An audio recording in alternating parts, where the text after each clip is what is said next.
Hey tout le monde, c'est Lamborghini, on se retrouve pour une nouvelle vidéo review animée. Cette fois-ci c'est sur Mission Yosukola Family épisode 26. Oui, enfin c'est bientôt la fin. Juste avant de commencer cette review, comme d'habitude, si vous aimez cette série ou éventuellement cet épisode, vous pouvez toujours laisser un pouce bleu. Dans le cas où vous avez quelque chose à dire sur l'épisode ou sur la série en globalité, ce que vous en pensez, même si on va y revenir sur le prochain épisode, promis, vous pouvez toujours laisser un commentaire, bien évidemment. Pour celles et ceux qui ne sont pas encore abonnés à la chaîne, je vous conseille de vous abonner à la chaîne, bien évidemment, en mettant la cloche sur toute pour ne manquer aucune vidéo. Regardez également la description, tout y est, mon serveur Discord, mes réseaux sociaux, TikTok et ma chaîne principale pour les intéresser, bien évidemment. Sur ce, on peut commencer et ça devrait être pas trop long comme review, normalement, comme d'habitude. Je vais découper ça aussi en 3 parties, en comptant le début. Pourquoi découper ça en 3 parties? Ça sera bien plus simple pour tout le monde. Vous verrez pourquoi. Donc ça commence par, en gros, ça continue sur la fin de l'épisode, Taiyo qui court après Kawashita et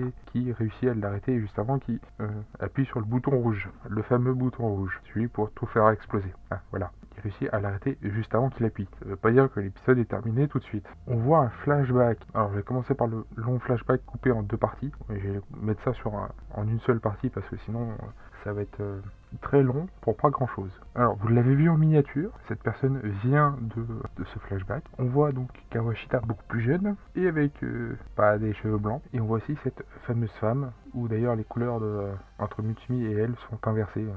Sa mèche à elle est bleue alors que Mutsumi est blanche. Voilà. C'est la seule différence. Ça est, elle est littéralement des branches de cerisier qui poussent, ce qui est un peu étrange. Enfin bref, qui est cette personne?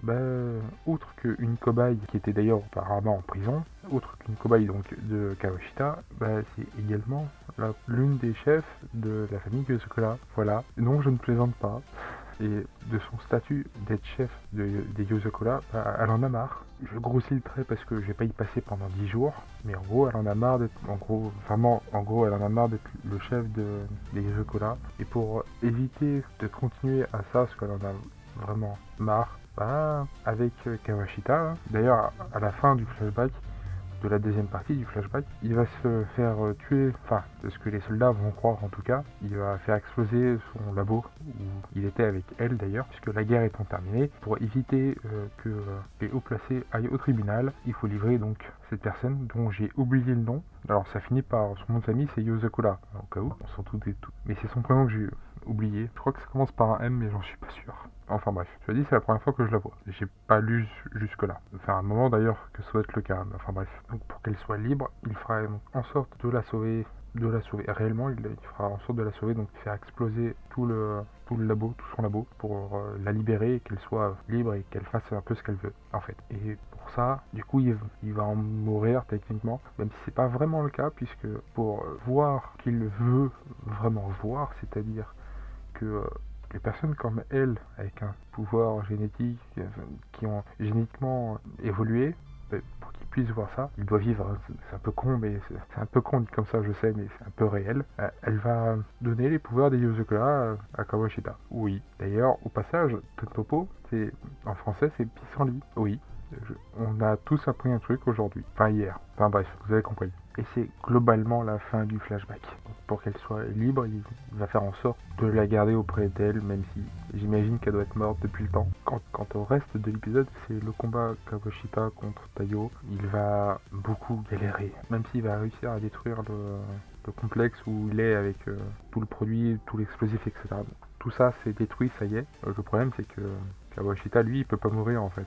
Toujours aussi immortel, toujours aussi se régénérer aussi vite. Donc ce qui fait de lui quelqu'un d'immortel, littéralement. Donc il va beaucoup galérer pendant ce combat. Et à la fin, tout à la fin de l'épisode, toute la fratrie Yosukola va intervenir, puisque il serait aussi au passage, pour la simple et bonne raison que c'est un peu difficile pour lui tout seul. Surtout Taiyo a fait y mourir en fait. Non, ce n'est pas une blague. Merci Mutsumi et les bails que les deux ont du coup. Et ce qui a permis à Mutsumi de sauver littéralement Taiyo grâce à ses propres battements de cœur. Je parle de celle de Mutsumi au cas où. Donc voilà globalement comment cet épisode là s'est passé. Je ne m'attendais pas effectivement à que l'un des membres des Yosukola et encore moins un chef de famille se disent tiens, j'ai une bonne idée si je faisais n'importe quoi, qu'elle veut être libre, ça je peux complètement le comprendre. Arrêter d'être emprisonné avec la famille Yozakura, ça je peux très bien le comprendre, c'est pas le problème. C'est que qu'elle se dise tiens, je vais faire en sorte que mes descendants en pâtissent également,